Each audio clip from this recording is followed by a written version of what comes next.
Hello and welcome to another modelling video. We're going to continue with the airbrush series today. I've got a few brushes ready. We're going to do some spraying, but first I'll show you how to thin the paints and afterwards clean up. We're just going to hang some paper on top of my extractor booth, and we'll only be drawing lines to compare performances of different airbrushes. I hope you guys pick up more stuff from this video as you have on the other ones. I've got lots of good feedback from this series, so I'll try to continue as long as I can. We will use Gundam Aquarius acrylic, and first we'll start with thinning. Stir the jar with a toothpick and enter the desired amount in your external glass.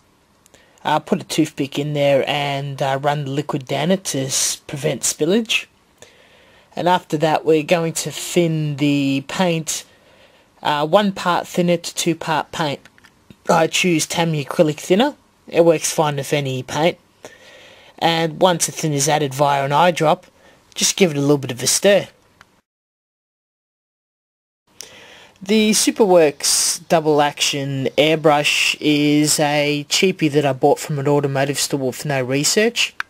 It comes apart fairly easily and it looks to operate okay, yet when I actually tested it on paper I found it to be very shotty and difficult to operate. It keeps cutting air, and at some points it just fails to work altogether. You couldn't do any artistic work on paper yet actually spray this on a model. I recommend this is garbage and just don't even bother. I couldn't even get a wide spray out of it. So this is why you should do your research before you get your airbrushes. This is what you can come with. It's crap. This is a no-name single action airbrush just for colouring things in. It was recommended to me by my local hobby shop. At first it was a bit difficult to unassemble and assemble because you do need a small wrench, yet it's a lot quicker to pull apart than the double action Superworks one. All you have to do is hold down the air trigger and adjust the paint hose. It's a little wide, but the gradients are quite smooth and you can get very nice lines out of it. You could probably use this for artistic purposes, and this would be fantastic for masking or colouring in the model. I do recommend to buy a single action before you buy a double action to practice. You could possibly even do some basic effects with it. The Citadel airgun for Warhammer, extremely easy to pull apart, can happen in seconds, very robust. You can treat it like absolute crap and it will spring back okay. I do recommend not to follow the recommendation level of thinner and water. That's quite inaccurate and only for Warhammer paint. I'm showing an example of how I did it with the Tamiya acrylic. You can actually get an extremely fine line, a lot thinner than the single action, which is quite surprising for a air gun compared to an actual airbrush. And the wide spray setting does seem to have a bit of a problem, but I believe this brush actually demands for a compressor with an air tank and not my direct compressor that I have. Though it's absolutely excellent for colouring in models, so I do recommend this airbrush for anybody that wishes to prime their models or a beginner learning how to colour in their models. This Sparmax double action internal mix is one of the newer models, fairly expensive at over $100. It's actually, compared to other double action airbrushes I've had the pleasure to use or break, it's actually quite easy to pull apart. With an internal mix you have to mix the paint in a separate cup and pour into the actual airbrush for ease and to prevent blocking. Normally these airbrushes come with an instruction sheet, so I do recommend you read them so you don't actually damage it. It actually can teach you how to airbrush from scratch.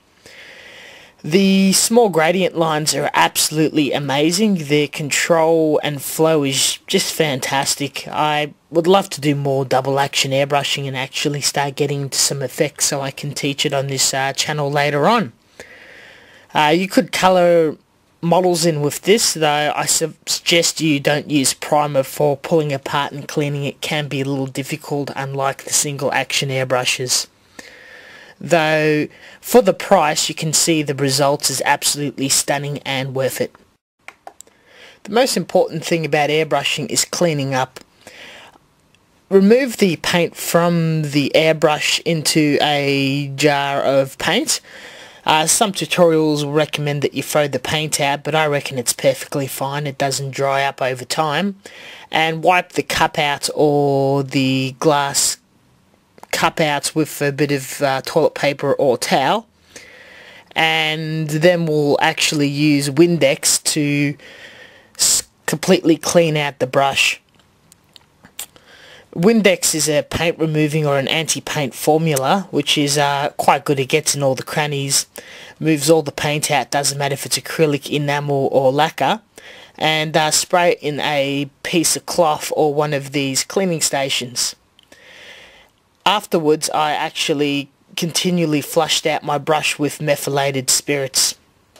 If it was enamel or lacquer, you would use the appropriate thinner or cleaning agent to clean out your brush.